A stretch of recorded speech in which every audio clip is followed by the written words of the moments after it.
নমস্কাৰ, মই ববিতা গগৈ। শৰ্মিষ্ঠা শৰ্মা নাট্য জগতৰ এক পৰিচিত নাম। এতিয়া তেওঁ অসুস্থ।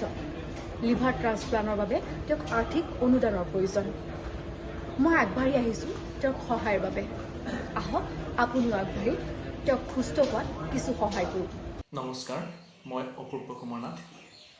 নাট্য জগতৰ এটা পৰিচিত নাম শৰ্মিষ্ঠা শৰ্মা। তেখেত বৰ্তমান এটা জটিল ৰোগত আক্ৰান্ত। তেখেতক প্ৰয়োজন হৈছে আপোনাৰ আৰু মোৰ সঁহাৰি। আহকচোন আমি সকলোৱে মিলি তেওঁক সহায়ৰ হাত আগবঢ়াওঁ। নমস্কাৰ, মই Kranti Borpora and welcome to my channel. আজি ইউকেত এটা খুব স্পেচিয়েল ডে হয়। মই লণ্ডনৰ পৰা আপোনালোকক হেপী মাদাৰ্ছ ডে উইছ কৰিছোঁ। আজি স্পেচিয়েল ডেটোত মই এটা খুব ইম্পৰ্টেণ্ট নিউজ লৈ আহিছোঁ। মই চবৰ আগতে এগৰাকী মাতৃৰ কাৰণে সহায় বিচাৰি আহিছোঁ। অসমৰ ৰিন'ন আৰ্টিষ্ট শৰ্মিষ্ঠা শৰ্মা, তেওঁ লিভাৰ চিৰ'চিছৰ পৰা ভুগি আছে আৰু এতিয়া কণ্ডিশ্যনটো পাইছেহি য'ত তেওঁক লিভাৰ ট্ৰান্সপ্লাণ্ট লাগে।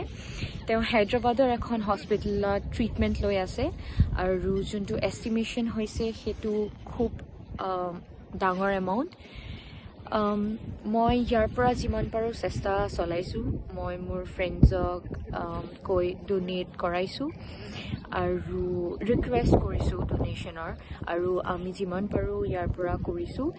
মই অনুৰোধ কৰিছোঁ যে চবেই যিমান পাৰে যেনেকৈ পাৰে অলপ হেল্প আগবঢ়ায় আৰু এই মাতৃগৰাকীক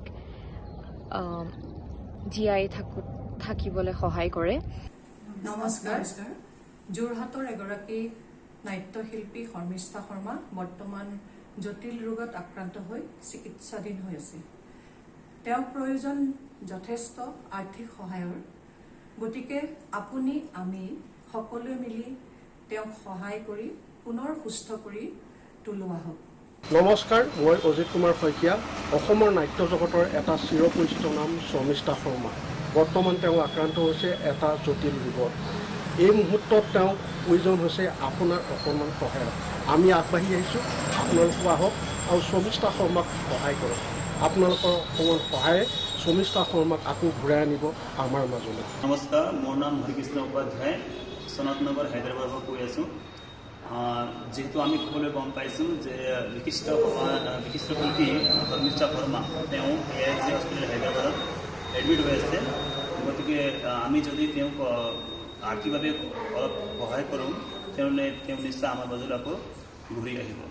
নমস্কাৰ, মই সুবৰ্ণ পাঠক। নাট্য জগতৰ সকলোৰে পৰিচিত এটা নাম হৈছে শৰ্মিষ্ঠা শৰ্মা, আৰু বৰ্তমান শৰ্মিষ্ঠা শৰ্মা এক দুৰাৰোগ্য ৰোগত আক্ৰান্ত হৈ চিকিৎসাধীন হ'বলগীয়া হৈছে।